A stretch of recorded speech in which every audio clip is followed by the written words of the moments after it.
करेंगे चैप्टर को और साथ में कुछ प्रीवियस ईयर क्वेश्चन ज़्यादा नहीं, एक एक दो कॉन्सेप्ट के हिसाब से।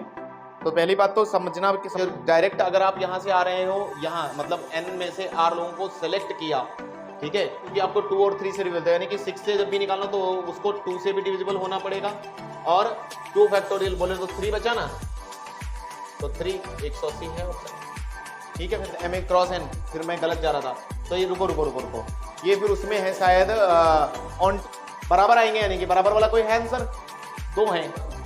अब बताओ ए या सी में से कौन सा। चलिए शुरू करते हैं परम्यूटेशन कॉम्बिनेशन, ठीक है। रिवाइज करेंगे चैप्टर को और साथ में कुछ प्रीवियस ईयर क्वेश्चन, ज्यादा नहीं, एक एक दो कॉन्सेप्ट के हिसाब से। तो पहली बात तो समझने का प्रयास करें। परम्यूटेशन कॉम्बिनेशन में पूरे चैप्टर में अरेंजमेंट पढ़ते हैं हम लोगों का, किसी भी चीज का, जैसे नंबर्स हैं, नंबर से कितने डिजिट बनाए जाते हैं, ये वाला सबसे पहले सवाल आता है कि कितने डिजिट का नंबर कितने का बनेगा, ये वाला सवाल। डिविजिबिलिटी वाला कि भाई नंबर 2 से डिविजिबल हो या 3 से डिविजिबल हो, तो उसके लिए बेसिकली आपको डिविजिबिलिटी याद होनी चाहिए। सबको याद है डिविजिबिलिटी? जैसे 2 की डिविजिबिलिटी के लिए क्या जरूरी चीज है कि लास्ट में वाला जो अंक होना चाहिए वो इवन होना चाहिए। 3 से टोटल सम, 4 से सम ऑफ लास्ट 2 डिजिट, या last 2 digit are divisible by 4, then number is divisible by 4। तो ऐसे करके शुरुआत में 0 लेना है नहीं लेना है, ये सब चीजें सोचते हुए आपको पहले तो नंबर बनाने का डिजिट आता है क्वेश्चन, वो पढ़ने के बाद तो वहीं से शुरू करेंगे। परम्यूटेशन कॉम्बिनेशन का मतलब अगर सीख लें तो बेसिक परम्यूटेशन का मतलब हो जाता है अरेंजमेंट, काम की बात सीखेंगे। परम्यूटेशन का हिंदी मतलब होता है अरेंजमेंट करना, arrangement of things, arrangement of things, ठीक है। और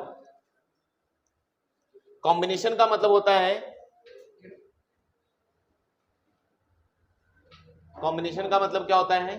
सिलेक्शन, यानी कि ग्रुप है उसमें से लोगों को सेलेक्ट करना, सिलेक्शन या कलेक्शन, ठीक है, ऑफ थिंग्स। अब बात यह है, एक के लिए हम एनसीआर का यूज करते हैं नोटेशन के लिए और एक के लिए एनपीआर का यूज करते हैं। अब यहां पर बात क्या है कि आपके पास टोटल नंबर होते हैं कोई तो लोग, उनमें से आपको आर लोगों को लेकर चयन करना पड़ता है।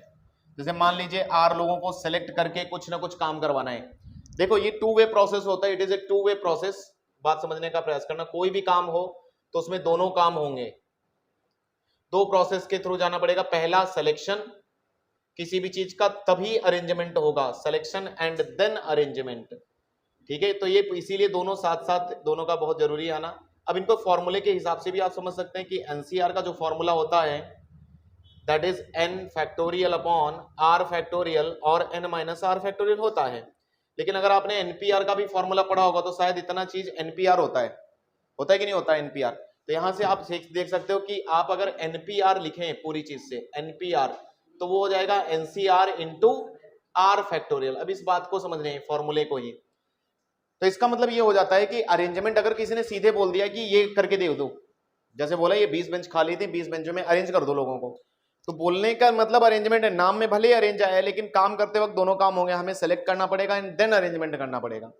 तो इसीलिए जो डायरेक्ट अगर आप यहां से आ रहे हो, यहां मतलब n में से r लोगों को सेलेक्ट किया, ठीक है, सेलेक्ट किया, जैसे मान लो 100 लोग हैं, 100 में है ना किसी गांव में, और इलेक्शन सिर्फ 2 ही लोग लड़ सकते हैं, तो कितना लिखा जाएगा? NC2, कितने लोग ले कर सकते हैं। तो NCR से सिलेक्शन आता है कि n में से कितने लोग, r लोग सेलेक्ट किए गए हैं। सेलेक्ट करने के बाद उनको बिठाया जाएगा। बिठाने का मतलब होता है अरेंज करना, चीजों को सही व्यवस्थित रखना, तो वो होता है एनपीआर। लेकिन एनसीआर जब आप सेलेक्ट कर लेते हो आर लोगों को, तो उन्हीं को अरेंज करना आर चीजों पर, तो आर फैक्टर लिखा जाता है। तो एक तरीके से ये सिलेक्शन है, ठीक है, और ये अरेंजमेंट को शो करता है कि आर जगहों पर ये लोग अरेंज हो गए। बात समझ में आई? तो ये फॉर्मूला कहता है। तो इसीलिए सिलेक्शन एंड देन अरेंजमेंट, ठीक है। सवाल में देखेंगे बेसिकली दूसरी चीज आपको डिविजिबिलिटी की कॉन्सेप्ट याद होनी चाहिए, तो बेसिक डेफिनेशन हो जाती है, और प्रॉपर्टीज ऑफ एनसीआर वगैरह आप शुरुआत से पढ़े होते हो। इसके बाद आपको कुछ चीजें याद होनी चाहिए, जैसे बाइनोमियल से आती हैं वो चीजें। आपने एक एक्सपेंशन पढ़ा था 1 + x की power n is equal to nc0 + nc1x, है ना। इससे पहले बाइनोमियल पढ़ा है आपने, nc2 x² से लेकर इस तरह से ncn x की पावर n होता है कि नहीं होता? ये चीज होती है। तो अगर आप इसमें x की जगह 1 रख दें तो ये फॉर्मूला क्या कहता है? अगर हम x की जगह 1 रखें तो ये हो जाता है 2 की पावर n nc0 + nc1 से लेकर पूरा ncn तक। अभी है क्या, इसको एक बार समझो, इस पर भी सवाल बनते हैं कई सारे। NC0 का मतलब होता है n में से 0 सिलेक्शन, कुछ नहीं, एक तरीके से कुछ नहीं वो शो कर रहा है। हर समय किसी भी घटना के पीछे एक जरूर पॉसिबिलिटी होती है कि वो घटना हो ही ना। समझ में आया? बाद में बाकी ये भी तो एक उसका है ना, होता है। तो कुछ नहीं है। NC1 मतलब n में से एक का selection, one selected, one selection.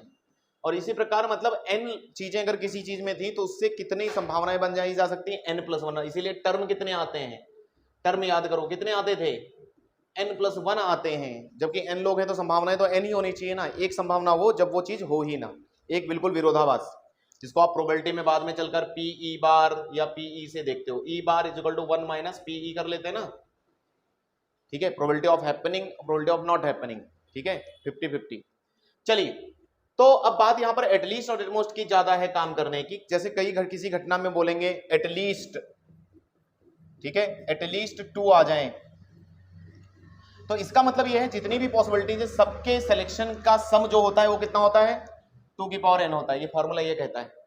जैसे मान लीजिए इस पर 8 दोस्त थे, 8 में से एक पॉसिबिलिटीज, वही जो एग्जांपल देते हैं ना, बर्थडे पे बुलाया तो जरूरी थोड़ी 8 आ जाए, संभावना है कि 1 आ जाए या कोई भी ना आए, या 8 आ जाए या 7 आ जाए, 6 आ जाए, बहुत सारी संभावना हो जाएंगी। तो वही है, 8 में से 1 भी नहीं आया, 8 में से 1 आ गया, ऐसे तो कितनी प्रकार से हम बर्थडे पार्टी बना सकते हैं, तो टोटल 2 की पावर n, ठीक है। तो अगर किसी ने मान लो बोला कि पता करो अच्छा एटलीस्ट 2 फ्रेंड आ जाए, तो कैसे आपके क्या क्या अरेंजमेंट हो गए, तो एटलीस्ट 2 के लिए क्या होगा, कम से कम 2 का तात्पर्य होता है कि 2 से अधिक आ सकते हैं, कम से कम 2 रहने चाहिए, बोलो। तो NC2, NC3, NC4 ऐसे आगे, दैट मींस उल्टा करके हम लिखते हैं, यानी कि टोटल माइनस जब नहीं आए दोनों, वो 2 ना आए, तो NC0 प्लस NC1। क्या मैं सही बोल रहा हूं?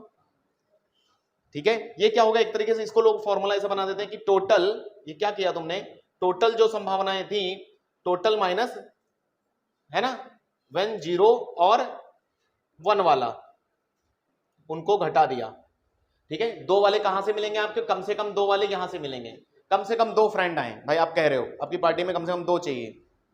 इसी प्रकार एटमोस्ट का होता है, यानी कि एटलीस्ट वाला टोटल से घटा के चलता है। दूसरा एटमोस्ट का सवाल पूछते हैं, बोल देंगे एटमोस्ट 2, तो एटमोस्ट 2 मतलब ज्यादा से ज्यादा 2 आने चाहिए, तो ज्यादा से ज्यादा 2 NC0 आ सकता है, NC1 आ सकता है, और NC ज्यादा से ज्यादा 2 भी आएगा, बोलो सही है ना, NC0 NC1। तो ये एक बात याद रखना है, NC0 एटलीस्ट और एटमोस्ट की, ठीक है। ये आपका बाइनोमियल ट्रायल्स में आएगा, बर्नौलीज ट्रायल्स में आएगा। आगे चलते हैं, इसके बाद डिविजिबिलिटी की बात होती है। डिविजिबिलिटी आपको आती है क्या सारी, ज्यादा अंदर नहीं जाएंगे हम। डिविजिबिलिटी की बातें करें तो पहली 2 से क्या जरूरी है ये बात बता दो बस, लास्ट डिजिट इवन है ना, लास्ट डिजिट इवन होनी चाहिए। 2 ज्यादा नहीं, 3-4 का ही पूछूंगा, 11-7 का कभी आता ही नहीं है, 5 तक आता है ज्यादा से ज्यादा। 3 से डिविजिबिलिटी का क्या हो, लास्ट से सम ऑफ डिजिट, हाँ 3 से डिविजिबल, 3 से डिविजिबल हिंदी में लिख लेते हैं। चलिए अगला 4 का क्या है, मान लीजिए 4 का आ गया, तो तीसरा 4 से डिविजिबिलिटी के लिए लास्ट 2 डिजिट डिविजिबल होनी चाहिए, लास्ट 2 डिजिट डिविजिबल बाय 4 है कि नहीं। अच्छा 5 का, तो 5 का पता ही है, 0 और है ना। चौथी बात 5 से तो 0 और 5 मिल जाए लास्ट में, ठीक है। और फिर 6 से भी आ जाओ, छठा 5वां, हाँ 6 से अगर चलना है तो आपको कोई दिक्कत नहीं अब, क्योंकि आपको 2 और 3 से डिविजिबल, यानी कि 6 से जब भी निकालना तो उसको 2 से भी डिविजिबल होना पड़ेगा और 3 से भी, दोनों काम करेंगे, ठीक है। चलिए तो ऐसे सवाल आते हैं, डायरेक्ट 1-2 सवाल पर चलें, ऐसे भरने के डिजिट्स नंबर के। चलिए अच्छा, इससे पहले एक काम कर लेते हैं, अरेंजमेंट की बात कर लेते हैं। अब प्रॉपर अरेंजमेंट की बात कर लेते हैं। अरेंजमेंट आपने पीछे फॉर्मूले में देखा, NCR अपो इंटू R फैक्टोरियल, एक तरीके से क्या दिखा रहा है, n में से R लोगों को सिलेक्ट करना और R लोगों को बिठाना, ठीक है। अब चलते हैं, मान लीजिए हमारे पास n थिंग्स हैं, चार्ट बनाएंगे, ठीक है, चार्ट में ही सब आ जाएगा। n थिंग्स हैं तो इसमें संभावनाएं ये हो सकती है कि कैसे कैसे उनके अरेंजमेंट क्या क्या हो, ठीक है, क्योंकि यहाँ पर चीजें कभी अलाइक होती हैं दुनिया में, कभी डिफरेंट होती हैं, ऐसे ऐसे चीजें हैं ना। तो पहला लेते हैं कि मान लीजिए n थिंग्स हैं और टोटल चीजें ले ली हमने, ऑल टेकन सभी को लेकर अरेंजमेंट करना है, एंड ऑल डिफरेंट, और सभी डिफरेंट लेकर चल रहे हैं। तो जब ही जैसे मान लो 6 बॉयज को कभी सीट पे बिठाना, 6 बॉयज अलग ही होते हैं, 6 डिफरेंट, तो उसको डायरेक्ट आप n फैक्टोरियल लिख लिया। उसका अरेंजमेंट कैसे लिखा जाएगा? n फैक्टोरियल, क्योंकि NCN हो जाएगा। फिर भाई ऑल टेकन, n में से ऑल टेकन NCN लिखोगे ना, ठीक है। चलिए, तो n फैक्टोरियल तक पूरा जाते हैं। दूसरा आ जाएगा एलाइक का।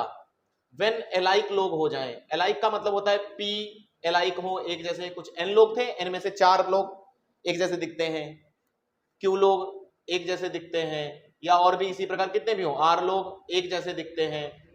तो इसका अरेंजमेंट लिखना हो तो आप कैसे लिखोगे? टोटल अरेंजमेंट लोगों का, लेकिन जो एलाइक होते हैं तो डिवाइड होकर जाते हैं, तो p फैक्टोरियल, q फैक्टोरियल, और तो इसके अरेंजमेंट को हम ऐसे लिखेंगे, ठीक है।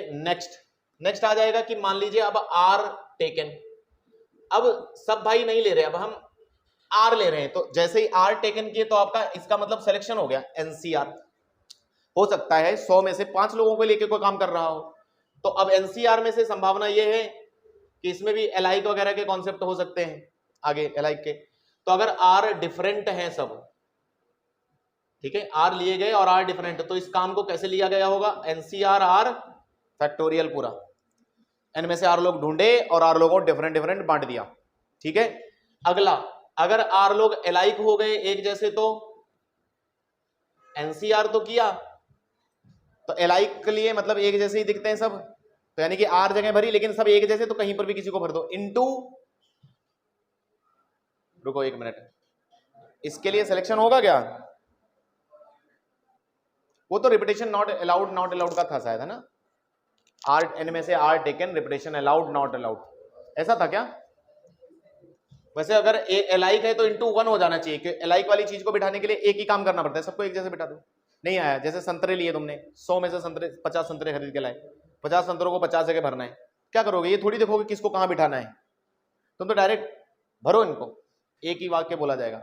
वरना क्या होगा, सब अलग अलग है, मान लो कोई मोटा पतला ऐसा आ गया और 6 सीटें आपके पास, तो भाई बिठाना पड़ेगा ना, मोटे को इधर बिठाओ, उतनी जगह लेना चाहिए हो, तो उसके लिए अरेंजमेंट को तय करना पड़ेगा, यानी कि स्थान को, इसके लिए इतना जरूरी नहीं, ठीक है। NCR वैसे एक मंकी और वो वाला क्वेश्चन किया है, तो वो कैसा होता है जब वो हो जाए रिपीटेशन अलाउड या नॉट अलाउड का कहानी हो।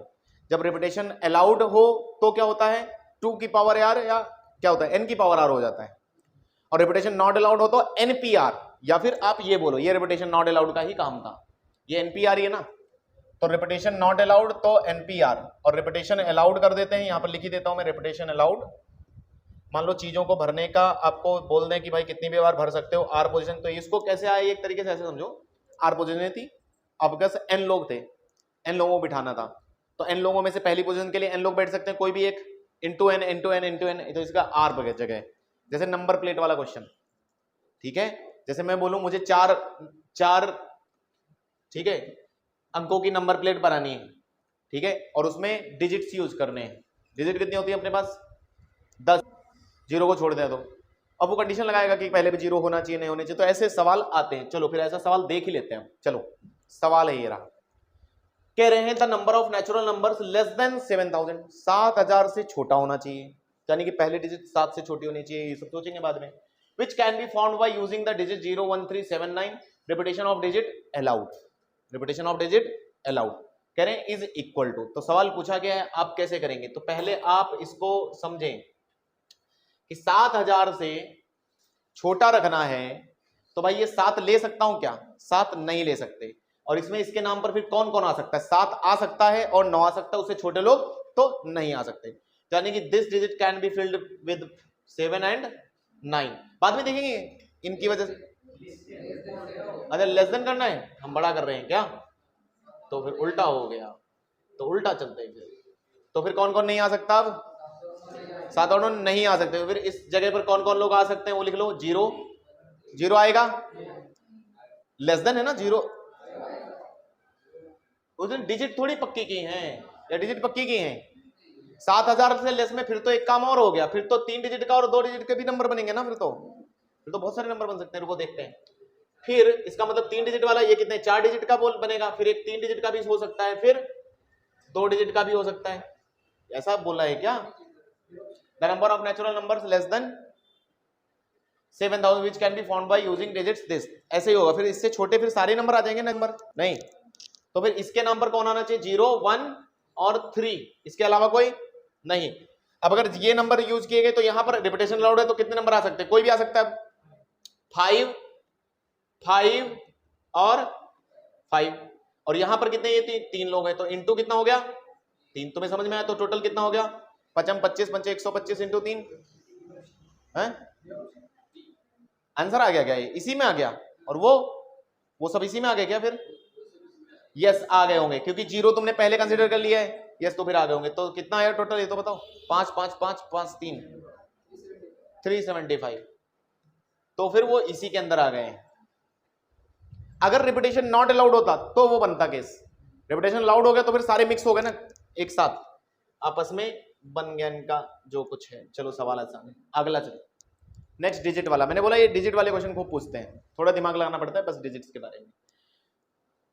ऑल पॉसिबल नंबर्स पढ़ो are formed using the digits. ये इस बार 2 2 2 4 बार देने का मतलब है, यानी कि 4 बार से ज्यादा नहीं यूज कर सकते तुम। यानी कि 2 2 2 वाले गुटके हैं ना, ऐसे गुटके समझो। 4 है आपके पास, 3 का गुटका एक ही है, 4 के 2 गुटके हैं, और 2 के एक के 2। Taken all at A time the number of such numbers in which the odd digits occupy even places. तो पहले तो बताओ टोटल जगह कितनी है हमारे पास? 4, कितने लोग हैं? 4 3 7 9 लोग हैं। 9 का डिब्बा बना देता हूं पहले तो। देखो डिब्बा बहुत जरूरी है, तभी हम भरेंगे। ऐसे क्वेश्चन को जरूर ऐसे ही करें आप।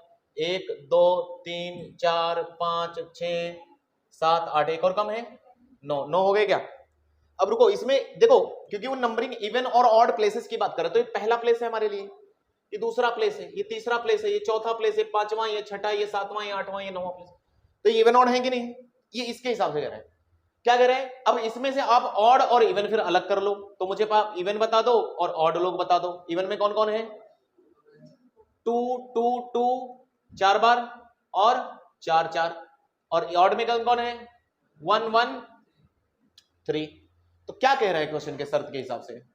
The number of such numbers in which the odd digits, odd digit मतलब ये, occupy even places. Even places तुम्हारे पास कितने हैं? 1 2 3 4, यानी कि ये 3 लोग कह रहे हैं हम यहां बैठना चाहते हैं, तो फिर क्या होगा? सिलेक्शन होगा फिर 4C3, क्योंकि है हमारे पास 4 जगह, उम्मीदवार 3, तो भाई बोलेंगे सिलेक्शन करो, तो हो जाएगा पहला काम 4C3। यानी कि 4C3 से 4 सीटों में से 3 पर हाथ रख दिया तुमने, बोले अब तुम लोग यहां बैठोगे, और इनको बिठा दिया। कितने तरीके से बिठा सकते हैं? सभी नंबर को कंडीशन देने, फैक्टोरियल 3 लगाना पड़ेगा या नहीं लगाना पड़ेगा? अरेंजमेंट करना है या नहीं करना, ये सोचना पड़ेगा ना पहले तो। पूरा बोला है क्या? Number of such numbers in which, हाँ तो फिर लगना पड़ेगा। देख लेते हैं, फैक्टोरियल 3 भी आएगा, क्योंकि उनको आपस में भी वो चेंज कर सकते हैं। आगे चलते हैं, आगे क्या है? रुको रुको रुको रुको, अच्छा ये भी सोचना पड़ेगा, 2 सेम है तो डिवाइड बाय 2 फैक्टोरियल। आराम से बात चलेंगे, क्योंकि जब एलाइक लोग होते हैं उतने से डिवाइड भी करते हैं। आगे चलो, आगे बताओ। अब क्या बचा है? 3 जगह, कितनी जगह बची? अब ये मान लो ये फिल हो गया, ये फिल हो गया, ये फिल हो गया, कितना बचा? 1 2 3 4 5 6, 3 लोग हैं, 6 जगह बची ना, तो 6 जगह पर कोई शर्त तो है नहीं अब, तो 6 फैक्टोरियल। और कितने लोग एक जैसे हैं? 4 लोग एक जैसे हैं, 4 फैक्टोरियल इंटू, सॉल्व करो, देखो आया क्या आंसर? कुछ गड़बड़ तो नहीं? देखो मैंने जो क्वेश्चन बोला है उसके हिसाब से मैथ्स में लिखने की काम किया है बस, परम्यूटेशन कॉम्बिनेशन। आया? नहीं आया आंसर? फैक्टोरियल 3 पर थोड़ा इस पर डाउट आ रहा है, ये कहीं गड़बड़ ना हो, क्योंकि हाँ नहीं आया क्या? ये नहीं आएगा ना, ये वाली चीज ना, इस पर मुझे भी शंका आ रही थी, क्योंकि तुमने सिर्फ हाथ रखिए, वो बैठ अपने आप जाएंगे, तुम्हें बिठाने की जरूरत नहीं है, क्योंकि वो जानबूझ के कह रहा है। तो रुक जाओ, पहले ये इसका बताओ। अच्छा इसको हटा के बताओ पहले, इतना कितना आया?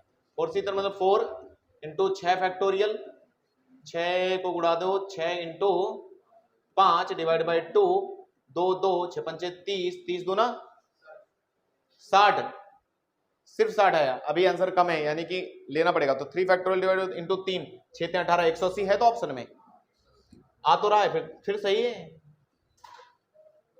2 फैक्टोरियल बोले तो 3 बचा ना, तो 3 180 है ऑप्शन में। ठीक है, फिर चले आगे। तुम बोले नहीं आया, मैंने इसीलिए सोचा, थोड़ा लग रहा था कि नहीं आए, हो सकता है क्योंकि सिर्फ सिलेक्शन लिया है, अरेंज करा रहा है नहीं करा रहा है, लेकिन यहाँ पर बोल रहा है the number of such numbers, यानी कि सभी को कंसिडर कर रहा है वो, सारी पॉसिबिलिटीज। चलिए चलें आगे। आगे चलते हैं। तो सेट्स एंड एलिमेंट्स की थोड़ी बातें नहीं बताई थी, ये तुम लोग को कल भी बोल रहे थे कि, तो वो उस पर जो सवाल आते हैं, 2 सवाल भी लगाए, देख लीजिए फटाफट, कॉन्सेप्ट बहुत छोटा है। देखो क्या होता है, मान लीजिए ए कोई सेट होता है तो उसके अंदर कुछ एलिमेंट होते हैं, समझ रहे हो। मान लेते हैं इसके अंदर एलिमेंट बैठे हैं, ठीक है, और एक सेट बी है, इसके अंदर भी कुछ मान लेते हैं एम एलिमेंट बैठे हैं। कॉन्सेप्ट समझना, डायरेक्ट क्वेश्चन बनेंगे अभी, ठीक है। पहली चीज, अब होगा क्या, इनके रिलेशन, एक सेट होते हैं तो सेट्स के बीच एक रिलेशन होता है, पढ़ा होगा ना, इसीलिए पूरे चैप्टर का नाम क्या होता है, सेट्स एंड रिलेशन। सेट्स मतलब जिसमें लोग बैठे हैं, और एक सेट है, एक फिर आपस में कोई संबंध भी तो होगा आपस में, है ना, क्लियर है। तो उस सेट, उस रिलेशन में कितने लोग हो सकते हैं, क्योंकि दोनों की सहभागिता होगी, तो इसीलिए हम उसमें रिलेशन में क्या बोलते हैं, अगर रिलेशन बनाया तो उसको हम ए क्रॉस बी से जनरली दिखाते हैं, ऑर्डर्ड पेयर से। और इसमें एलिमेंट की संख्या कितनी होगी, इसमें कितने एलिमेंट होंगे, 2 की पावर या m इंटू एन होगा, 2 की पावर m इंटू एन होता है, क्या तुम्हें नहीं पता। अरे सीधे बताओ, अगर n एलिमेंट हो भाई, एक रिश्ते के लिए 2 लोग आवश्यक हैं, तो n रिश्ते के लिए कितने लोग आवश्यक होंगे। नहीं रुको, उल्टा हो गया है, ठीक है, ऐसे समझो, कैसे, रुको, 2 की पावर n कैसे आया है, रुको ऐसे एग्जांपल से चलो बता देता हूं मैं एग्जांपल। मान लीजिए a 1 2 है और b a b है, a b c, चलो अब थोड़ा अलग लेता हूं ताकि तुम्हें समझ में आए। अब इनमें रिलेशन का मतलब समझिए, जो लोग सेट्स का मतलब समझते हैं, रिलेशन का मतलब ये होता है 1 उठेगा सबके साथ जाएगा, नहीं आया, ऐसे लिखा होगा तुमने बचपन में कभी, तो 1b ऐसे रिलेशन सिखाया गया होगा ना। फिर इसी प्रकार 2 उठेगा, 2 a के साथ, 2 b के साथ, और 2 c के साथ, और कोई रिश्ता नहीं बनेगा। और ये ऑर्डर्ड पेयर है, मतलब एक ही क्रम में लिखे जाते हैं। तो टोटल कितने एलिमेंट आए ये बताओ पहले तो। इसमें 3 थे, इसमें 2 थे, टोटल इधर कितने आए, इसमें आए हैं 8। रुक जाओ देख लेते हैं, तो डायरेक्ट मल्टीप्लाई होता है क्या, फिर वो क्या होता है 2 की पावर में, फिर क्या है, रुको 8 आए हैं, तो रुको 1 मिनट, ओहो इसकी डिग्री क्या आएगा, 6 लोग आए, सॉरी हाँ 6 लोग आए, तो 3 इंटू 2 शायद m a क्रॉस n, फिर मैं गलत जा रहा था, तो ये रुको ये फिर उसमें है शायद ऑन टू इंटू वाली कहानी में आता है 2 की पावर n, चले जाने देते हैं। तो इसका मतलब एलिमेंट अगर देखें तो ये हो गया, 1 मिनट, 2 की पावर m n, जब एक से दूसरे में फिर रिलेशन बनाया जाए इस प्रकार से हो सकता है। चलिए जाने देते हैं, फिलहाल कहानी पर आओ। तो m cross n total element हो गए, ठीक है। सवाल पर चलते हैं, 1 मिनट सवाल की फोटो देखता हूं तो समझ में आएगा वो। ये क्या कह रहे हैं, रुको 1 मिनट, कह रहे हैं let A B be 2 sets containing 2 element and 4 element respectively the number of subsets of, हाँ ये जो 2 की पावर में सबसेट है। अब चलते हैं, यस ये कहानी पूरी पक्की क्लियर। पहले अगर ए में n लोग हैं, बी में कुछ लोग हैं, तो टोटल अगर उनका रिलेशन कोई बन रहा है ए और बी का, तो उसमें कितने एलिमेंट होंगे, m इंटू n। ये तो बिल्कुल वैसा हो गया मैट्रिक्स जैसा। चलिए दूसरी चीज होती है नंबर ऑफ सबसेट्स, क्योंकि आप, हाँ अब नंबर ऑफ सबसेट क्या होता है, कोई सबसेट बताएगा। सबसेट होता है टोटल में से 0 को लेकर एक ले गया, वो भी सेट, 1 वाले लोगों को, 2 वाले लोगों को, तो ये है अब सिलेक्शन, यानी कि n लोगों में से 0 वाले को लिया तो एक सबसेट 0 वालों का, एक आए वो वाला एक सबसेट, ऐसे करके बनाते हैं। तो ये हो जाता है अब यहां पर 2 की पावर mn, जैसे 2 की पावर n था ना, याद आया, 2 की पावर n वही चीज है ये 2 की पावर n, और जैसे nc0 plus nc1 plus nc2 था ना, वैसे ही, क्योंकि सभी किसी भी सबसेट्स में 0 वाले लोग भी होते हैं कि भाई कोई नहीं है, फिर एक सिंगल वाले लोग, फिर 2 वाले लोग। अब इसमें भी वही होता है कि बोलेगा एटलीस्ट 2 वाले लोगों को सबसेट बनाओ, कि कितने 2 एलिमेंट वाले सब, ऐसे मैं कहना चाह रहा हूं एटलीस्ट 2 एलिमेंट वाला सबसेट, यानी कि जिसमें 2 एलिमेंट रहे। तो इसके लिए क्या करोगे आप, 2 की पावर mn या जो भी हो माइनस करना पड़ेगा, जो एटलीस्ट का कॉन्सेप्ट था वो वापस वैसे ही। तो अब 2 की पावर mn चल रही है, वैसे ही फॉर्मूला है ना। तो क्या करो mn, अब मैंने ले लिया है, मान लीजिए एक n नंबर आएगा ना, वो भी सॉल्व करके, ये जो भी आएगा नंबर आएगा, तो जो भी आए फिर आपको क्या करना है, मैंने ऐसे लिख रहा हूं mnc0 प्लस mnc1, ऐसे करके हटा देंगे। तो मेरे को समझ में आया। कहानी ये है कि ए में n एलिमेंट थे तो टोटल एलिमेंट mn से मिलते हैं। अगर उनके सबसेट्स लिखने हो तो टोटल सबसेट किसी भी रिलेशन के कितने बनते हैं, 2 की पावर mn। नहीं आया क्योंकि उसमें सारी पॉसिबिलिटी ली जानी कि mn में से कोई जीरो, mn एक नंबर आ जाएगा ना। अभी आओ सवाल पर देखो, और इसी तरह एटमोस्ट की कहानी होगी। दोनों सवाल देखते हैं। क्वेश्चन कह रहे हैं लेट ए में कितने हैं, इट बी 2 सेट्स। ए में 2 लोग हैं, यानी कि ए में 2 लोगों की संख्या, यानी कि आप ऐसा समझिए n इज इक्वल टू 2 और m इज इक्वल टू कितना है, 4 एलिमेंट है। यानी कि m क्रॉस n कितना हो जाएगा, टोटल एलिमेंट कितने आपके पास आ गए, 8 एलिमेंट्स टोटल एलिमेंट हैं। यानी कि जैसे 8 फ्रेंड होते थे ना, बिल्कुल वैसा क्वेश्चन बन जाता है ये। 8 फ्रेंड है आपके मतलब। अब कह रहे हैं the number of subsets of A cross be having 3 और मोर एलिमेंट, 3 या 3 से अधिक। तो अब 8 हैं, तो आप चाह रहे हो कि आपके दोस्त 3 या 3 से अधिक आए पार्टी में, तो कैसे करोगे, टोटल 2 की पावर 8 माइनस 2, 3 या 3 से अधिक लाने के लिए मतलब NC3 से चलना चाहिए था हमें, तो कितने घटाएंगे, NC0 NC1 NC2। तो इसका मतलब 8C0, जल्दी से एक आदमी सॉल्व कर डाले कितना आया, फिर आंसर मिल जाएगा। 8C2 सॉल्व कर दो, देखो आया क्या, 2 की पावर 8 कितना होता है, 256, 256 माइनस 8C01 प्लस 8 प्लस ये कितना 8 इंटू 7 डिवाइड बाई 2, 2 4 7 चौके 28, देखो कितना आया, आंसर आया क्या, कौन आया, मुझे आंसर थोड़ी याद है, तुम बताओ कैलकुलेट करके कितना है। डी 211 आ जाएगा। मतलब कितना आसान है, तुम्हें समझ में आया। देखो छोटा सा क्वेश्चन, तो मतलब 2 की power mn number of subsets था, वही मैं सोचूं एक सबसेट फिर क्या था, ठीक है, m क्रॉस n टोटल। इसी प्रकार एक और सवाल, सेम कहानी, कह रहे let A B 2 sets containing 4 and 2 element. हाँ इस बार भी 4 into 2 यानी कि टोटल एलिमेंट तुम सीख लिया करो, टोटल कितने हो गए, 8 हो गए। अच्छा क्या करें, number of subsets, number of subset जब भी पूछे the set of each having at least 3 element, कम से कम 3 होने चाहिए, कम से कम 3 मतलब 3 से अधिक, तो NC3 से लेना पड़ेगा। फिर से सेम कहानी, तो 211 फिर से आंसर आएगा क्या, इस बार क्या होगा, 2 की पावर 8, 4 और 2 ही है ना, तो 2 की पावर 8 माइनस क्या लिखें, अरे ऑप्शन तो आ गया, इधर तो बताओ पहले, 8C0 और प्लस 8C1 और कुछ 8C2 आएगा, तो उधर तो 211 बताया था, इधर क्या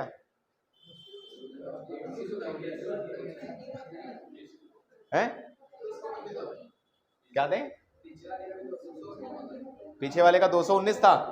अच्छा सेम क्वेश्चन दो, ये अलग अलग ईयर में, ये 219 बताया था तुमने क्या, तुमने डी बोला सायराज ने, सी 219, तो यहाँ पर गलत लिखवा दिया यार। चलो आंसर सही है ना, बराबर सब, तुम लोगों के भरोसे चलता हूं मैं। चलो भाई आ जाएगा 219, तो सेम क्वेश्चन रिपीट हो गया 2 बार। तो कहानी क्लियर है, मतलब एटलीस्ट करें एटमोस्ट करें, कर लोगे। कितने सेट बनाने हैं, ये सेट वाला क्वेश्चन अगर आता है तो कर सकते हो, ठीक है, बहुत आसान कॉन्सेप्ट है। आगे बढ़ते हैं, ये भी एक है, इसमें कैसा होता है, कमेटी वाले क्वेश्चन है। बात समझिए इस पूरी कहानी को, ये ऐसे सवाल हैं जिसमें कुछ लोगों का एक ग्रुप बनाया जाता है, चाहे वो गर्ल हो, बॉयज हो, मैन हो, वुमेन हो, कोई भी दो लोग ले लेते हैं, 2 तरीके के लोग या 3 तरीके के लोग ले सकते हैं। फिर बोलेंगे इसमें कंपलसरी 3 वोमेन रहनी चाहिए, इसमें कंपलसरी 2 ही वोमेन रहने चाहिए, तो उसके अकॉर्डिंग फिर आपको चलना पड़ेगा। अब कहानी पढ़ते हैं, कह रहे हैं एक कमेटी ऑफ 11 मेंबर्स, तो पहले आप फिक्स कर लेना भाई 11, इसको रिस्ट्रिक्टेड कॉम्बिनेशन भी बोल सकते हो आप, रिस्ट्रिक्टेड कॉम्बिनेशन पढ़ा देंगे क्या होता है। टोटल यानी कि 11 लोग हैं, is to be formed from 8 males and 8 5 13 हो गए ना टोटल, नहीं हाँ, तो टोटल यानी कि टोटल है आपके पास 8 मेल हैं और कितने हैं 5 फीमेल हैं, ठीक है। अब लेकिन इनमें से सेलेक्ट करके आपको लेना 11 ही लोग हैं, टीम 11 की बनानी है, इसका मतलब ऐसे ही ना। लेकिन 11 की टीम में कुछ इस प्रकार से लोग होने चाहिए, कुछ बोल रहा है committee is formed with at least 6 males, यहाँ पर आपको लिखना पड़ेगा एटलीस्ट 6 मेल चाहिए हमें कमेटी में, और and n is the number of ways the committee is formed with at least, अच्छा अलग अलग कहानी है ये तो, फिर तो अच्छा m, ये तो फिर मैं आगे चल रहा हूं, यानी कि 8 में से 11 लेना है, तो m क्या है, m एक बार बताओ क्या है, जिसमें एटलीस्ट, बोलो तो पढ़ के, मैं क्वेश्चन नहीं पढ़ता हूं। m is the number of ways the committee is formed with at least 6 males, ठीक है कोई बात नहीं, 6 मेल्स, ये एक काम है। और दूसरा n के लिए क्या काम है, दोनों अलग अलग निकालने हैं। n क्या है, जब कितने मेल्स रह रहे हैं, एटलीस्ट 3 फीमेल्स, तो एटलीस्ट, बाकी लोग दूसरे के बारे में बोला ही नहीं। तो ये भी क्वेश्चन आसान ही आता है, ऐसा कुछ नहीं, थोड़ा अच्छे से चलोगे तो आ जाएगा। अब कहानी देखो, ये कह रहा है एटलीस्ट 6 मेल चाहिए, कम से कम 6, यानी कि 6 से नीचे नहीं आ सकते। टोटल कितने हैं, 8। तो यानी कि एक कमेटी ऐसी होती है जिसमें 6 मेल हो, एक में 7 हो, एक में 8 मेल हो। नहीं आया, अगर 6 मेल है, मैं ऐसे लिख रहा हूं कॉम्बिनेशन को अपने, मेल पहले फीमेल बाद में, तुम नंबर समझ जाओगे। मेल पहले फीमेल है, तो मेल अगर 6 लिए तो फीमेल कितने लेंगे ये बताओ, टोटल 11 करने के लिए। अरे टोटल टीम तो 11 की बनानी ना, 5, तो एक ये पेयर बन जाएगा। अगला 7 4, अगला क्या बनेगा 8 3, इसी प्रकार इधर बना लो। एटलीस्ट 3 फीमेल लगनी है, कम से कम 3 ना, 3 से अधिक जा सकते हैं तो कहां तक जा सकते हैं, 3 4 5 तक जा सकते हैं। अगर 3 फीमेल है तो मेल कितने रहे होंगे आगे, 8, सेम। ओके आगे चलो, सेम 7,4, ये तो फिर एक जैसे बन रहा है, इसीलिए सेम वैल्यू भी आएगी, मुझे लग रहा है सेम ही बन रहे हैं सबके। अब लिखते कैसे हैं, लिखोगे कैसे, अब जैसे मान लो आप इसको लिखना चाह रहे हो, तो भाई 6 मेल उठाए ना, तो इसको कैसे लिखोगे आप, मान लो इसको m लिख रहे हो आप, तो 8 में से 6 उठाए ना, फिर उठाए, फिर का मतलब मल्टीप्लीकेशन, तो कितने 6 में से ना 5 हैं क्या, 5 में से 5 उठा लिए, प्लस दूसरा काम, ये एक बार टीम बन गई ना, नीचे सिलेक्शन दिखता है, नीचे 11 ही लोग आए, 13 में से 11, ठीक है, फिर क्या हो जाएगा 67, अब जल्दी लिख दो 5C4, और एक आदमी कैलकुलेट कर ले जल्दी से, 8C7, यहां पर 8C8 और 5C3, एक आदमी जल्दी कैलकुलेट कर ले, देखे क्या आ रहा है, तब तक इधर लिख देता हूं मैं। इसके लिए क्या हो जाएगा, सेम n = 8C8, सेम ही हो जाएगा मुझे लग रहा है, 5C3 2 टाइम्स कर दूं क्या, बराबर आएंगे, यानी कि बराबर वाला कोई है आंसर, 2 हैं। अब बताओ ए या सी में से कौन सा करेक्ट है, तुम बताओ, बोलिए, कोई बैठा,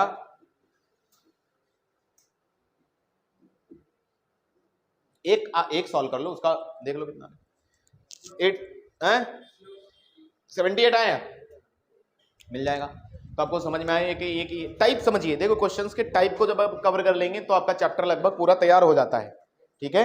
चले आगे बढ़े, 2 टाइम्स हो जाएगा क्योंकि m और n दोनों बराबर, 2 टाइम्स क्यों, बराबर हैं दोनों m और n, ठीक। ऐसे गर्ल्स और बॉयज का बोलते हैं, हॉकी टीम बनानी है 11 लोगों की, कॉलेज में 5 लड़कियां हैं, 20 लड़के हैं, 2 लड़कियां जरूर खिलानी है, ये रिस्ट्रिक्टेड कॉम्बिनेशन के अंदर आता है, ठीक है, ये पूरा ही रिस्ट्रिक्टेड कॉम्बिनेशन के अंदर आता है। आगे चलें, चलिए आगे बढ़ते हैं, तो सर्कुलर परम्यूटेशन पर बात कर लेते हैं। जब चीजों को आपको सर्कुलर में बिठाना हो, तो पहली चीज, बातें नहीं, सर्कुलर में जब चीजों को बिठाना होता है तो हमें कुछ चीजें ध्यान रखनी पड़ती हैं, बताइए क्या। मैंने डायरेक्ट हमने सीखा था कि 2 प्रकार की बातें होंगी सर्कुलर में, एक होंगे जिसमें लोगों को अरेंज करना पड़ता है, पर्सन अराउंड द टेबल, ठीक है, पर्सन्स या पीपल्स अराउंड टेबल, 2 प्रकार के क्वेश्चन रहेंगे अराउंड टेबल, ठीक है, एक ये होता है, और दूसरा फ्लावर, गार्लैंड, नेकलेस, हीरे मोती जवाहरात, ऐसा बोलते हैं। अब कहानी ये है, बस इसमें एक ही चीज समझने वाली होती है कि इसमें एंटी क्लॉकवाइज ACW और CW का कोई फर्क नहीं होता। आप ही बताओ, आपके पास माला है ना गुलाब के फूलों के, पूरे सारे गुलाब लगे हुए हैं, तुम्हें उसका शुरुआत और अंत पता चलेगा, नहीं पता चलेगा, तो इसका मतलब एंटी क्लॉकवाइज चले तो भी एक जैसे ही लग रहा है, क्लॉकवाइज चल रहे तो भी एक जैसे लग रहा है, समझ में आया। चलिए, तो ये ACW इसका क्लियर हो। अगर पर्सन्स और ये पीपल्स बिठा रहे हो तो सबके चेहरे अलग होते हैं ना, तो पहचान लोगे भाई ये शुरुआत से इससे चले थे हम, है ना। तो यहां पर क्या होगा, ACW is not equal to, इसका प्रभाव ये होगा कि इनके कॉम्बिनेशन आधे आधे हो जाते हैं। चलिए, बात यह है कि आप इधर देखिए कि अगर मुझे मान लीजिए 5 लोग बिठाने हैं, एक और बात समझते हैं, छोटा सा डिफरेंस, कितने लोग हो गए, 6 हो गए क्या। अब 6 लोग रो में बिठाता हूं मैं, 1 2 3 4 और 5, यहां से गैप मेथड का भी कॉन्सेप्ट आपको बता देते हैं, पहले पॉइंट पर गैप मेथड ही आ जाता है, ठीक है, दोनों में बता दूंगा। अब बात यह है कि अगर यहां पर 6 लोग बैठे हैं तो इनके बीच टोटल गैप कितना होगा, मान लो यहां एक बैठा है आदमी, एक यहां बैठा है, ऐसे ऐसे, ठीक है, ये 6 लोग बैठे, नहीं 6 नहीं 5 हैं, 5 लोग हैं। तो आप बताओ इनके टोटल बीच में कितनी जगहें हैं और कितने लोगों को भरा जा सकता है? बोलो, एक ये जगह, एक ये जगह, एक ये, एक ये, एक ये, एक ये और एक ये, कितनी जगह क्रिएट हुई? 7, एक ज्यादा। तो यानी कि आप समझिए इन रो अरेंजमेंट, एक तरीके से रो का अरेंजमेंट है, इन रो अरेंजमेंट, क्योंकि दो ही प्रकार का अरेंजमेंट हो सकता है, या तो सर्कुलर या रो में बिठाना लोगों को। तो इन रो अरेंजमेंट अगर आप n लोगों को बिठा रहे हैं, है ना, तो अरेंजमेंट के लिए क्या हो जाएगा वहां पर, कितना, जैसे 6 लड़कों को बिठाना है तो कितनी जगह चाहिए? 6 फैक्टोरियल। 6 लड़कों को कैसे बिठाना है रो में? 6 फैक्टोरियल। तो in row arrangement, arrangement of n things, तो यहां पर अरेंजमेंट आप सीधा n फैक्टोरियल कर देते थे डायरेक्ट।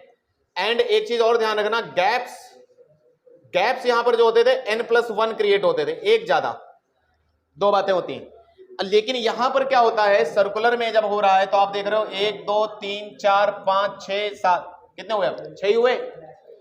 सर्कुलर में क्या है, 6 लोग जरूर बिठा रहे हैं, है ना। इन सर्कुलर अरेंजमेंट में बेसिक दोनों में डिफरेंस है। इन सर्कुलर अरेंजमेंट यहीं से फॉर्मूले क्या शुरुआत होता है कि एक कम आ रहा है ना। आपका क्या हुआ, एक गैप कम पड़ रहा है, तो इसीलिए सर्कुलर अरेंजमेंट के लिए सबसे बढ़िया क्या लगते हैं, n फैक्टोरियल की जगह n-1 फैक्टोरियल फिर यूज करना पड़ता है अगर n लोगों को सर्कुलर में बिठाना हो। समझ में आया? और गैप्स भी कितने क्रिएट हो रहे हैं यहां पर, एंड गैप कितने हो रहे हैं, n हो रहे हैं। बात समझ में आ रही है? आगे चलते हैं, इसका चार्ट बना लेते दूसरे, और गैप मेथड इसके बाद पढ़ा देता हूं, ये पूरी कहानी गैप मेथड से। आगे चलिए, सर्कुलर का चार्ट कैसे बनता था, याद आया? अगर आपके पास n लोग हैं तो n लोगों में से एलाइक का केस भी होता है, डिफरेंट का भी होता है। तो यहां पर लेते हैं taken all and all different.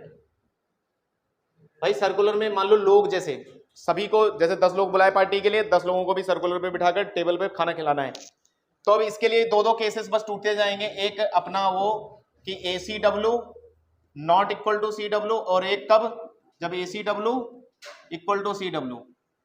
ठीक है, तो आप जल्दी जल्दी से बोलेंगे क्या आएगा यहां पर, n-1 फैक्टोरियल आएगा, और इसमें क्या होगा, n-1 factorial divide by 2। Garland या फ्लावर हो तो डायरेक्शन की वजह से 1 2 बस डिवाइड बाय लग जाता है, क्योंकि इधर और इधर में फर्क नहीं है।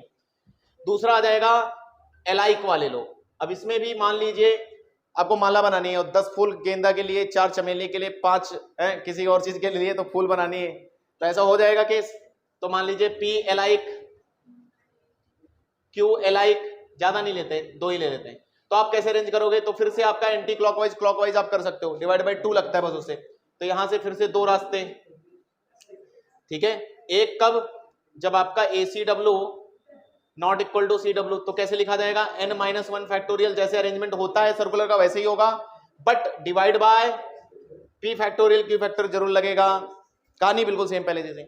अब मान लीजिए ACW इक्वल टू CW वाला है, मालाओं वाला क्वेश्चन, तो n-1 फैक्टोरियल है, साथ में डिवाइड बाय 2 भी एक आएगा, 2 फैक्टोरियल नहीं, डिवाइड बाय 2 बस एक कर लो, 1/2 लगा लो, 2 P फैक्टोरियल Q फैक्टोरियल। अब ये आएगा R टेकन। भाई मान लीजिए 10 लोग थे तुम्हारी बर्थडे पार्टी आई, और तुमने बुलाया सिर्फ 5 लोगों को, है कि नहीं, बाकी 5 को नहीं बुलाया, तो तब का केस है ये। तो अगर R लोग बुलाए गए पार्टी के लिए, तो पहले क्या होगा, मान लीजिए तो हो जाएगा NCR, पहले तो सिलेक्शन होगा कि आपने सबको तो बुलाया ही नहीं, n में से R लोगों को बुलाया, और लेकिन R लोगों को ही अब टेबल के राउंड खिलाना है, तो R-1 फैक्टोरियल हो जाता था। तो ये अपना ACW not equal to CW, और ये कब हो जाएगा, इसमें क्या आएगा, बस 1/2 एक और लगा लो, तो NCR और R-1 फैक्टोरियल। और बाकी गैप मेथड आता है तुम्हें सर्कुलर में लगाना, सेम काम। चलिए बस इतना ही पढ़ना था। अगला ज्योमेट्रिकल एप्लीकेशन, कुछ ध्यान रखना, ज्योमेट्रिकल एप्लीकेशन में ट्रायंगल का नंबर निकालना। जैसे मान लीजिए पहली चीज, आते सवाल पर भी, n पॉइंट्स हैं आपके पास in space and no 3 collinear. पहली शर्त सुन लो, डायरेक्ट फॉर्मूला बेस्ड क्वेश्चन आते हैं। तो पहला पार्ट कि नंबर ऑफ ट्रायंगल्स कितने बनेंगे, जल्दी बताएं कितने बनेंगे। कोई भी 3 कोलिनियर नहीं है तो NC3, दूसरा नंबर ऑफ क्वाड्रिलेटरल्स कितने फॉर्म होंगे बताइए, बोल नहीं रहे यार तुम लोग। नो 3R कोलिनियर, कुछ याद है नहीं याद है, भूल गए सब। NC3 है, डायगोनल्स कितनी बनेंगी, कुछ बताओगे नहीं बताओगे हैं? NC2 minus N, number of diagonals ना। दूसरा नंबर ऑफ डायगोनल्स है स्ट्रेट लाइंस, क्या था, नंबर ऑफ डायगोनल्स, हाँ पॉलीगॉन अगर बना रहे हो तो नंबर ऑफ डायगोनल्स तो NC2 माइनस N। ये बात कहां से थी, N नंबर, N क्या है यहाँ पर, N अगर नंबर देखें तो नंबर ऑफ वर्टिसेस या फिर नंबर ऑफ साइड्स है यहाँ पर, ठीक है, इस पर सवाल मिल जाएंगे। अच्छा, जब कोलिनियर हो जाते थे तो घटा देते हैं, जैसे मान लीजिए दूसरा पॉइंट इसी में था कि अगर n नॉट n पॉइंट्स, वही बात शब्द बोलेंगे, in space and no 3 collinear but MR collinear, लेकिन M कुछ पॉइंट हैं जो कोलिनियर हैं, तो इसी फॉर्मूले में कुछ चीजें चेंज हो जाती हैं कि नहीं हो जाती। जैसे पहला नंबर ऑफ ट्रायंगल्स सबसे पहले लिखना आना चाहिए, तो नंबर ऑफ ट्रायंगल्स कैसे लिखेंगे अब, NC3 माइनस MC3, ज्यादा नहीं जल्दी चलेंगे। अगला ग्रिड वाला बता दो बस, तीसरा अगर n क्रॉस n का ग्रिड होता है, ग्रिड प्रॉब्लम, तो number of squares, number of rectangles बताने दे, बोलो नंबर ऑफ स्क्वायर्स कितने बनेंगे,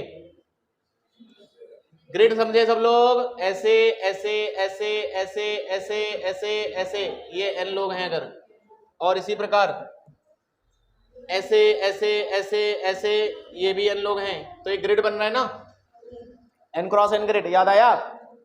तो नंबर ऑफ स्क्वायर कितने बनते हैं, summation r square r from, अच्छा नंबर ऑफ रेक्टेंगल्स बोलिए, इसमें कितने रेक्टेंगल बनेंगे, समीशन ऑफ r क्यूब, बोलो कुछ गलत तो नहीं हो रहा, नोट्स खोल के तुम लोग बैठे हो, n क्यूब, हाँ वही बात सही है।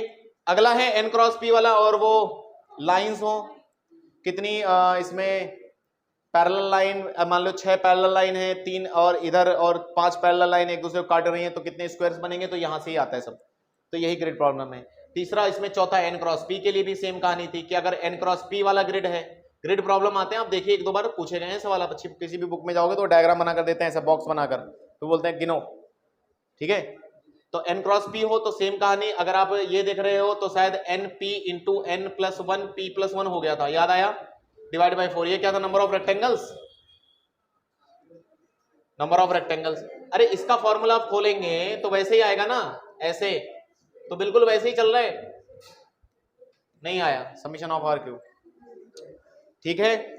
चलिए सवाल पर चलते हैं, एक बार पढ़ो।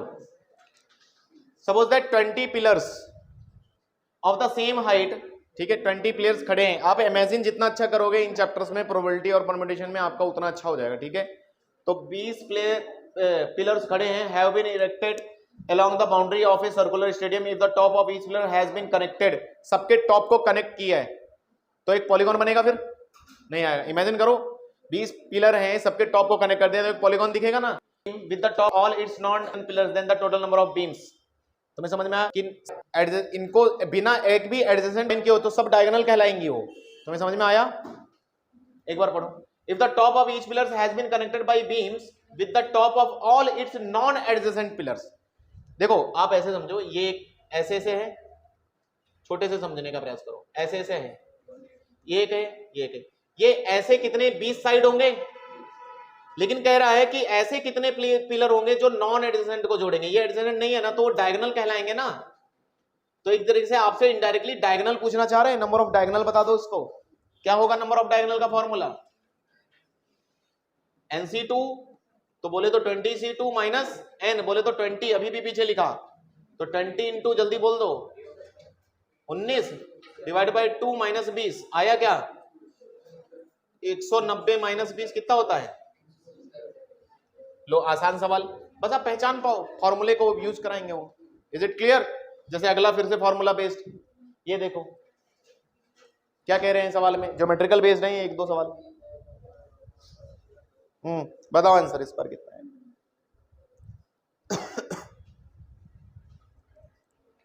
Let Tn be the number of all possible triangles formed by joining vertices of n-sided regular polygon if Tn plus 1 minus Tn, मुझे लगा फॉर्मूला भरना है फिर तो Tn क्या हो जाएगा, Tn अगर हो जाएगा nc3, कोई कोलिनियर ओलिनियर वाला झंझट नहीं है इधर, तो सीधा इसका मतलब आप सॉल्व कर ले, दो एक चीज को n plus 1 c3 हो जाएगा और ये इज इक्वल टू 10। बाकी तुम्हें n निकालना आएगा क्या, निकालो देखो कितना आएगा, nc plus 3 n plus 1 c3 minus nc3, ठीक है। फॉर्मूला खोलना है या आप ऑप्शन चेक कर सकते हो, हिट एंड ट्रायल, नहीं तो फॉर्मूला खोल दो, खोलना चाहते हो तो मैं खोल देता हूं। ये हो जाएगा n plus 1 फैक्टोरियल, अरे ये क्या हो रहा है इसको, 3 factorial n plus 1 minus 3, n plus 1 minus 3 तो बचेगा 2 फैक्टोरियल है, b आ गया, आ ही जाएगा, n फैक्टोरियल नीचे 3 फैक्टोरियल, दो बार हो रहा है ये, n minus 3 factorial is equal to 10। देख लीजिए कैंसिल वगैरह करके या फिर चेक कर लेते हैं, ये बोल रहे हैं b आ रहा है, ऑप्शन चेक कर लेते तो जल्दी आ जाता। चलो बी ऑप्शन चेक किया जाए, 5 प्लस 1 63 माइनस 63 है, रुको अच्छा 5c3 तो 0 हो जाएगा, 6 इंटू 5 इंटू 4 3 2 1, आपको ओपन करना आता है ना जल्दी से सबको, 5 इंटू 4 इंटू 5 इंटू 4 ही रखो, चलो 2 इंटू 1 करता हूं क्योंकि 5c3 is equal to 5c2 होता है, 2 2 6 6 5 को 20 और माइनस कितना आया, माइनस 10, क्या 10 आ रहा है, हाँ 10 ही आ रहा है, सही है फिर, कहानी क्लियर। तो ये ज्योमेट्रिकल बेस फॉर्मूला याद कर लो बस, तो ग्रिड वगैरह की समस्याएं और ये है ना, रैंक एंड डिक्शनरी आ जाते हैं, रैंक एंड डिक्शनरी आता है सबको बस, तो डायरेक्ट सवाल पे चलें, सवाल पे एप्लीकेशन हो जाएगा अपना। चलिए रैंक एंड डिक्शनरी बेसिकली होता क्या बता देते हैं, every letter has specific position written या फिर position in dictionary, जिसे हम रैंक इन डिक्शनरी पुकारते हैं, इज रैंक ऑफ डिक्शनरी, ठीक है। ये होती है, इसको निकालते कैसे हैं, ये एक तरीका है बस, अपने आप में मेथड है, बस डायरेक्ट क्वेश्चन पे आएंगे तो समझ जाएंगे। जैसे ये क्वेश्चन है, अगला वाला तुम करोगे, ठीक है, ये मैं करता हूं। वैसे अगला वाला दो वाला है, रिपीटेड वाला, सचिन, तो पहले कोई भी वर्ड होता है, देखिए यहीं से सीखने के प्रयास करेंगे जो नहीं जानते, कोई भी वर्ड आए आपको रैंक एंड डिक्शनरी निकालना, तो सबसे पहले उसको अल्फाबेटिकली आप ऑर्डर में अरेंज करें। तो ए सबसे पहले, ए के बाद कौन आएगा अल्फाबेट में, सी आएगा, फिर उसके बाद एच आएगा, उसके बाद आई, उसके बाद एन, और कोई बचा एस, ठीक है। अब करना यह है कि आपको नंबरिंग देनी, कैसे देते थे नंबरिंग, 0 से, याद आया, 0 1 2 3 4 5, और आपको इधर सचिन लिख लेना है बड़ा बड़ा, कोई छूटा तो नहीं ना, पक्का। अब एस जो पहले नंबर से चलना है, एस पहले आ रहा है तो एस को काटो, 5 आया तो 5 नंबर लिख लो, इनटू उसके बाद जितने बचे हैं उन लोगों का अरेंजमेंट लिखा जाता है, नहीं आया तो इनका अरेंजमेंट सब डिफरेंट है, वरना डिवाइड बाय 2 भी लगेगा, अरेंजमेंट जैसे अपने तरीके हैं वैसे ही चलता है। मान लो कोई एलाइक वाला होगा, अभी जैसे अगला सवाल एलाइक का है तो आप डिवाइड बाय उतने बार करोगे जब तक वो नष्ट नहीं हो जाता। तो कितना है 5 फैक्टोरियल, जल्दी से बताओ, फिर प्लस ए, अब नंबरिंग बिगड़ी नहीं, नंबरिंग को भी देखना, नंबरिंग खराब नहीं हुई अपनी, सही है सब, बीच का कोई नहीं कटा। अब कौन आया ए कहां है 0, तो 0 लिख दो, हटाओ इसको, प्लस आगे चलेंगे, फिर से नंबरिंग चेंज, 0 1 2 3, ठीक है। अब किसका नंबर है, सी का, सी फिर से 0 कटा तो फिर 0 प्लस अगला फिर से नंबरिंग 0 1 2, अब किसका नंबर, कुछ गड़बड़ तो नहीं लिखा है ना ये एच आई में, पक्का ना एच के बाद आई आता है सब 0 हो रहा है इसलिए बोल रहा हूं मैं। अगला कितने हो गए ये बताओ, एच भी 0 हो गया, आई भी 0 होगा फिर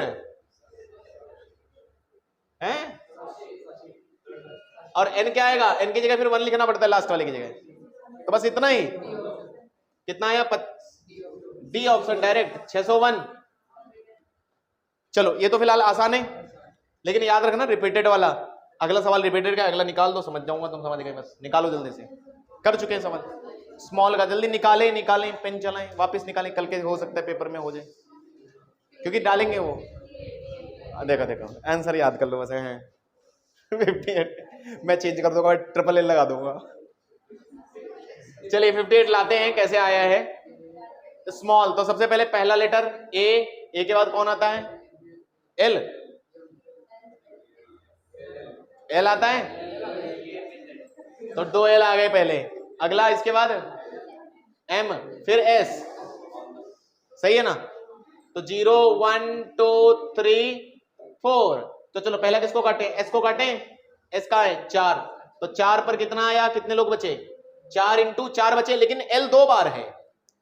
हाँ, तो बस जो एल को हो गया ना, तो उतनी बार डिवाइड करेंगे हम, प्लस अगला नंबरिंग बदली नहीं, अगला एम काटना है। एम कहाँ है? 3, तो 3 इंटू, अब ऊपर बचे 3 फैक्टोरियल। अब 2 एल अभी भी जिंदा है, तो 2 फैक्टोरियल अभी भी लगेगा। 2 एल है ना, अभी कटे नहीं, कुछ गड़बड़ है क्या? सही चल रहा है ना? अब ए काटेंगे हम, तो ए 0 पर है तो ये 0 हो गया, प्लस 0, नंबरिंग चेंज, तो 0 1। अब ए कट गया, फिर एल, एल कटेगा, तो पहला एल कटा तो 0 आया, और लास्ट वाले पर तो 1 आएगा ही। जोड़ लो, आंसर कितना आया है? 4 into 4 into 3 plus 3 into 3 plus 1, 4 चौको 16 इंटू 3 48, प्लस 3 था 9 और 1 10, कितना हुआ? 58। तुम कितना बोले थे? जल्दी बोलो, अभी 58 ही बोले थे। मतलब तुम लोग जब टेस्ट आने वाला हो तो जाके आंसर क्यों रटते हो क्या? अच्छा, इतनी बार रिवीजन कर चुके हो कि सवाल रट गए हैं। ठीक है, हो गया। चलिए फिर इतना ही करते हैं, बाकी देखते हैं। बाकी डी अरेंजमेंट की बात कर रहे थे, डी अरेंजमेंट में ज्यादा है नहीं, सवाल नहीं पूछे जाते। अब ऐसे सिखाया मैंने डी अरेंजमेंट को, डी आर कुछ 4 5 तक याद कर लो। D arrangement D5 D1 D2 D3 कर लीजिए।